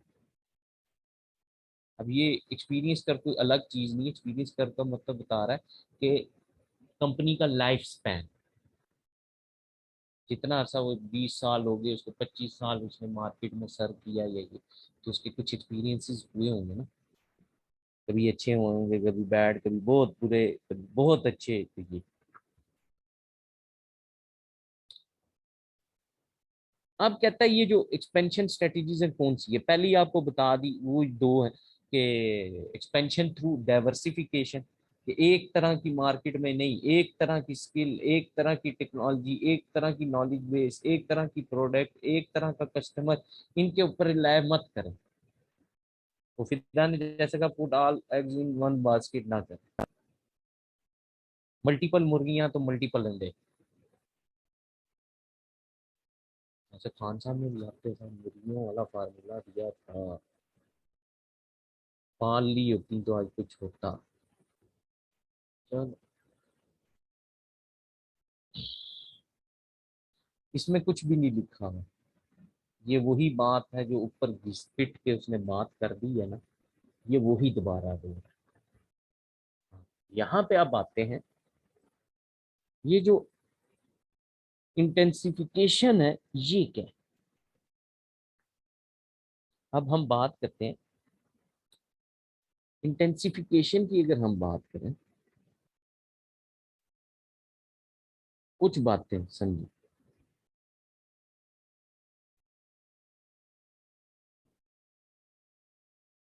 इंटेंसिफिकेशन में कहता है आपके पास कुछ ऑप्शन अवेलेबल है।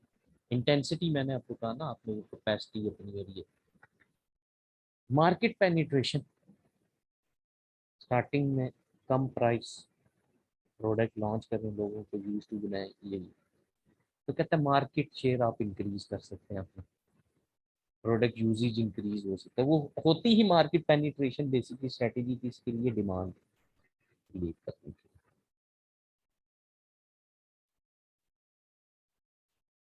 फ्रीक्वेंटली यूज करवाया जाए प्रोडक्ट, ताकि लॉयल्टी का कॉन्सेप्ट है।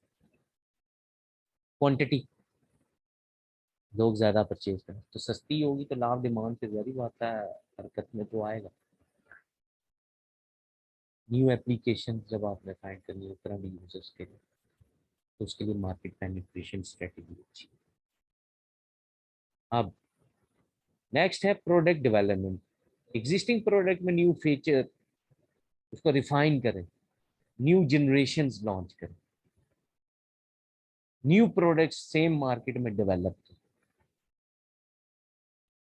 मार्केट डेवलपमेंट करें। अब मार्केट के डेवलप, प्रोडक्ट का मतलब तो उसमें फीचर ऐड करें, एक्सपेंशन, न्यू प्रोडक्ट लॉन्च करें। मार्केट में भी यूं geo centric expansion, new segments, new markets explore करें।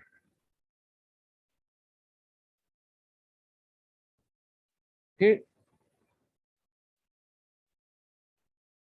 अब ये कहता है न्यू प्रोडक्ट्स न्यू मार्केट में करें, अब वो रिलेटेड हो या अनरिलेटेड हो ये डिपेंड करें। रिलेटेड मार्केट अब मतलब क्या, फॉर एग्जांपल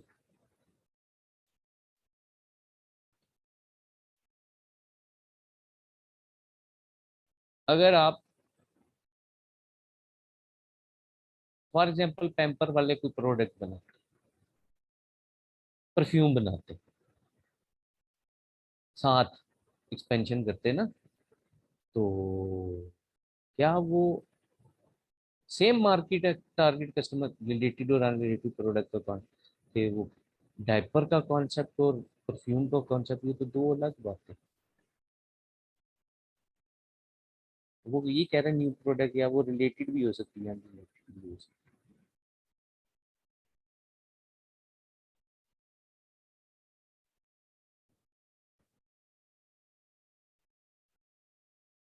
कोई भी स्ट्रेटजी आप इसमें से यूज कर सकते हैं इसको।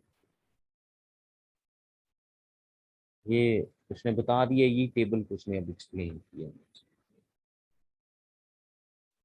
जी जनाब, यहाँ तक पूछें, किसी का कोई क्वेश्चन, कोई एम्बिग्यूटी, कोई चीज क्लियर नहीं है तो यहाँ पर फिर ये नेक्स्ट क्लास में, क्योंकि यहाँ से अब डाइवर्सिफिकेशन में हमें ये आगे जाना है, या ये डाइवर्सिफिकेशन वाला करा दूं, थके नहीं हूं तो। पक्की बात है, मैसेज आया होना सर बस। हाँ ठीक है बस। हाँ मुझे पता चल जाता होता, वो देखियो वो पता लग गया था, तो वो होता है ये, इतनी थ्योरी ना एक साथ एब्जॉर्ब करना बड़ा डिफिकल्ट होता है। सर दरअसल मैंने 2015 या 16 में एमबीए किया था। अब हाँ यूं ही इतनी है गैप कदर। से इतना पढ़ना मुझे वो हजम ही नहीं हो रहा। पता नहीं आप की बड़ी हिम्मत है, आप इतना बोल लेते हैं, इतने डिटेल में समझा देते हैं। अच्छा, मैं तो मैंने पहली क्लास ना फिदा आज सुबह 8 बजे पढ़ाई थी। अच्छा सर। हाँ कंटिन्यूस। वही सर, बड़ी हिम्मत है, बड़ी कैपेसिटी चाहिए होती है, क्योंकि हाँ हम तो सुन के थक जाते हैं, और आपने तो माशाल्लाह अगले के जहन में बात डालनी होती है। हाँ। चलिए सर, हाँ, थैंक यू, आप अच्छा कंटिन्यू आज करिए सर। दो जी क्वेश्चन आए आज ना। एक सलमान कोई है, सलमान एग्जिस्ट कर रहे हो या चले गए हुए हो? वो मेरे ख्याल से कि चले गए हैं। नहीं है सलमान। सलमान आप अपना माइक अनम्यूट कर सकते हैं। ये जो जिन्हें मैसेज किया था, न्यू स्टूडेंट मैंने ज्वाइन किया।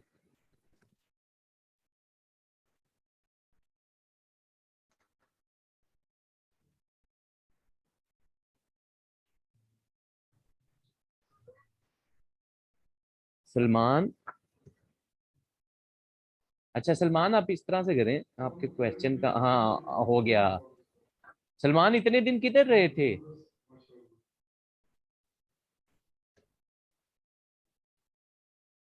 सलमान शर्मा रहा है बोलते थे। अच्छा सलमान, आपके क्वेश्चन का वैसे आंसर ये है।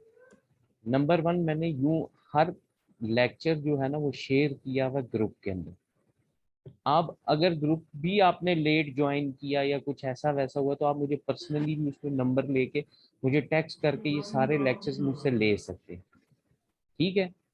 और फिर एक और चीज कि आप ये जो पीछे हो गया, इसको कवर करने के लिए आप वो आपके स्टूडेंट पोर्टल पे, जारी बात है, ये लेक्चर्स रिकॉर्ड पड़े हुए हैं, आप वहां से भी कंसर्न कर सकते हैं। उसको सुनने के बाद तो फिर आपको प्रॉब्लम आता है, वो आप मुझसे पर्सनली पूछ भी सकते हैं। ठीक है। तो ये था आपका। वलीद, हाँ वलीद, माइक करो फिर अस्सलाम अनम्यूट। वालेकुम। वालेकुम सलाम। हाँ वलीद, आज जो पढ़ाया कुछ समझ आया? जी सर, मैंने कोशिश की है। अच्छा सर, मैंने मैनेजमेंट स्ट्रेटजी के सब्जेक्ट की एग्जामिशन अप्लाई की हुई थी। मैंने basically I cap Kaif four मेरा पास था, business management and behavioural oh good. Studies. तो हाँ, सर मैंने किधर से उसके कर रहे अगेंस्ट हो? इसकी सर पैक गुलबर्ग लाहौर। ओ तुम्हारी खैर हो, वैसे मैं भी पैक का टीचर हूँ पता है। गुड। तो सर मैंने वो इसकी एग्जामिशन अप्लाई की हुई थी, तो अब जब उन्होंने एग्जामिशन रिव्यू किया तो वो कह रहे हम आपको एग्जामिशन नहीं वो दे सकते। सिलेबस बहुत ज्यादा डिफरेंट है वलीद, जी उन्होंने जी। ठीक है। हाँ बहुत ज्यादा डिफरेंट है। इनफैक्ट मुझे खुद नहीं समझ आती, ये कोर्स जिसने भी डिजाइन किया उसको शायद रात में किया है, कोई चीज कहीं से उठा दी है, कोई चीज कहीं से उठा दी। बहरहाल अब ये तो बॉडी का डिसीजन, तो हम सर नहीं। इसको तो सर आपकी एडवाइस चाहिए थी कि इसको कैसे कोप अप किया जाए, मतलब अगर वलीद, इंशाल्लाह इस टाइम में पास पहली करना है बात, तो। एक चीज मैं, एक और वो स्टूडेंट है नादिया, मेरे ख्याल से उनका भी आया था मुझे आज ना, उन्होंने भी पूछा। मोस्टली स्टूडेंट मुझसे पूछते हैं सर इसके लिए कोई बुक या ये। पहली बात नंबर वन, मैनेजमेंट स्ट्रेटजी की इस जो कोर्स कंटेंट है ये कोई बुक नहीं, प्रोफेशनल बॉडी की भी नहीं है और वैसे भी नहीं है। और मैं कहूँ कि कोई एक बुक हो जिसके अंदर ये आपको सारा मटेरियल मिल जाएगा तो वो भी गलत है। जितने टॉपिक अभी तक मैंने पढ़ाए हैं, खुदा गवाह है, वो एक बुक से भी दो टॉपिक नहीं। जी ये मेरी हिम्मत है, मुझे पता लग रहा है इस टाइम के ऊपर कि कौन सी चीज कहाँ से अडॉप्ट करता हूँ, उसको फिर पुट करता हूँ इस पे। वलीद एक चीज करना है, वो जो कुछ भी रिक्वायर्ड नहीं है आपको, जी जी सिर्फ आपने क्या करना है, वो जो लेक्चर ये मैं ग्रुप के अंदर शेयर करता हूँ ना, आपके अगर नहीं है, ग्रुप लेट ज्वाइन हुआ या जो भी है, हम उसे पर्सनली मैसेज करके तो मैं आपको वो प्रोवाइड कर सकता हूँ, ठीक है ना। जी मैंने आज ही ज्वाइन किया, तो काइंडली अगर आप इससे पिछले वो लेक्चर्स काइंडली अगर मैं आपको आप पर्सनली मुझे वो टेक्स्ट रिक्वेस्ट कर कर लूँ। दीजिएगा, ठीक है, विद नेम ना, के वलीद फ्रॉम पिफा, मैसेज कर दीजिएगा, मैं आपके साथ लेक्चर शेयर करता हूँ, ठीक है। जी सर, थैंक यू हाँ सो मच बस सर। आप वो उसको लेक्चर को देखो, आपको जी जी मसला नहीं आएगा। जिसने कैफ 4 पास किया हुआ है, ये मसला नहीं है। उसी तरह तो ही सर वलीद, वो जो तुम्हारा वहां पे जैसे वो सिनेरियो क्वेश्चन आता है, यहाँ पे भी एज इट इज, वो जैसे तुमने वहां पे पेस्टल और वो स्वॉट एनालिसिस से रेलेवेंट केस पढ़ के पेपर, बिल्कुल उस अप्रोच पे यहाँ पे भी वो डिजाइन करते हैं question। सर मैं इसका सिलेबस देख रहा था, तो आई वाज कंफ्यूज्ड कि इतना वो lengthy syllabus and how to pass it. अब तुम ये कर रहे हो, जब मैंने ये कोर्स अडॉप्ट किया था तो मैंने बॉडी से पूछा, उन्होंने कहा जी 60 आवर्स हैं। पहले तो मैं चुप कर गया, मैं क्या यार मैं क्या कहूँ, बहरहाल लिमिटेशन है, क्या कर सकते, करना है वलीद, जी जी सर। जी सर ओके। छोड़ेंगे नहीं इंशाल्लाह, इस दफा पक्का इसको, जी sir, thank you so much for your time, thank you. ठीक है। किसी किस्म का कोई मसला नहीं आएगा इंशाल्लाह। इंशाल्लाह, थैंक यू सर।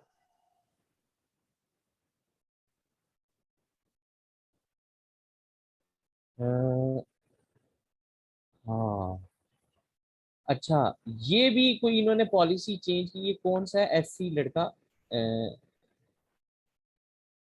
मुझे तो शाह के नाम से मैं इनको जानता हूँ, बाकी मुझे नहीं पता। यहाँ पर कोई पीफा का इंस्टीट्यूट नहीं है, यस नहीं है। शाह मुरीद, हाँ शाह मुरीद पिशावर में हो, और आई कैप, इसका मतलब है पिशावर पैक से पढ़ रहे होगे। हाँ ठीक है, अच्छा। तो पीसीएससी की ये तुम्हें अपनी बॉडी को मेल करनी पड़ेगी, इसका तरीका होता है, क्योंकि बाज एग्जेम्पशंस जो है ना, वो कॉलेजेस ये डील नहीं करते, वो डायरेक्ट प्रोफेशनल बॉडी करती होती है। इसका बड़ा आसान सा हल होता है, कम उनको आप वो जो एग्जामिनेशन है उनको आप ये अपना करंट जो कंसर्न है ना, ये आप करें तो बिल्कुल बाज आपको नहीं पता चलती एग्जाम, और वो होती भी है। तो ये आप अपनी बॉडी को मेल लिखेंगे कि इस बेसिस के ऊपर ये अगर, अच्छा अब हमें लगता है कि हमें एग्जामेशन मिल जानी चाहिए। मसला पता है क्या होता है, प्रोफेशनल बॉडीज के कोर्स कंटेंट में इन चीजों के अंदर ना फर्क होता है। अगर वो मैच करता है तो प्रोफेशनल बॉडी को आपको एग्जामेशन देते हुए कोई मसला नहीं है, ठीक है। तो वो अगर वो मैच करेगा, क्योंकि आई क्या जो पीसीएसई है या ये, तो वो अगर उसका वो सिलेबस मैच करता है तो फिर यस, वो आप करेंगे।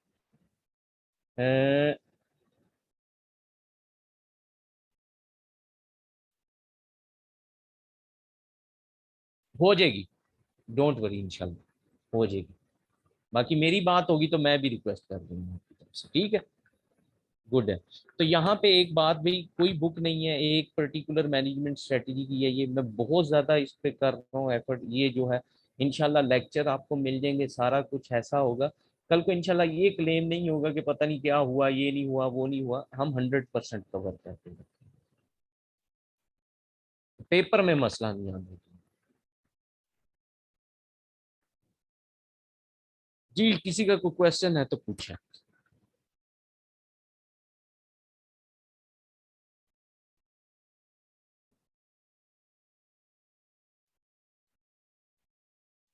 ओ, फिर बॉडी कॉल करो कल सुबह।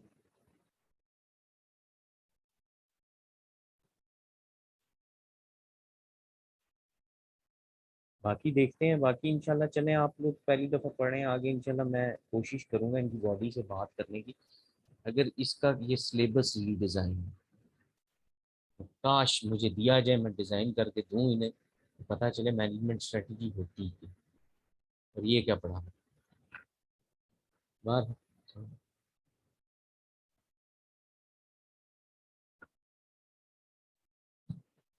आ जाएगी टेंशन में। चलें जी, एंजॉय करें अपने अपने खर्चे पे, आजू बाजू वाले पे नजर नहीं रखनी। इंशाल्लाह ट्यूसडे को मुलाकात होगी, यहाँ से आगे हम इसको कंटिन्यू करेंगे, तब तक अपना ख्याल रखें। ओके जी, अल्लाह हाफिज।